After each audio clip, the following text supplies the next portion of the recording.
কেমনে দেওয়া লাগে, জাকাতের উদ্দেশ্য কি, কিভাবে আল্লাহ জাকাত দিতে বলেছেন, আর আমরা কেমনে দেই, এটা নিয়ে আমরা আলোকপাত করব। সম্মানিত মুসল্লিয়ানি কেরাম,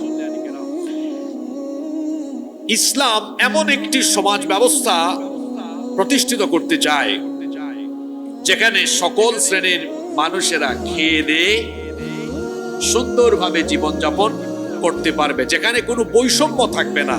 কেউ থাকবে সুন্দর আলিশান বাড়িতে, কেউ 3 বেলা খাবে, আর আরেকজন 1 বেলাও খাইতে পারবে না, রাস্তাঘাটে ঘুমাবে। এইরকম বৈষম্যে ঘেরা সমাজ ইসলাম প্রতিষ্ঠা করতে চায় না, বরং খাদ্য, বস্ত্র, বাসস্থান, চিকিৎসা, যেগুলোকে আমরা মানুষের মৌলিক চাহিদা বলি, এটা যেন প্রত্যেকটা ব্যক্তির জন্য নিশ্চিত হয়। এজন্য ইসলাম অর্থনৈতিক ফর্মুলা দিয়েছে। মানুষের পেট কিভাবে শান্ত থাকবে এ ব্যাপারেও ইসলামের ফর্মুলা দেওয়া আছে। আসলে পেটে ক্ষুধা থাকলে তো আপনি দেখবেন ওয়াজ শুনতেও মজা লাগে না। পেটে ক্ষুধা থাকলে পরে নামাজে দাঁড়ালে নামাজেও মনোযোগ নষ্ট হতে পারে।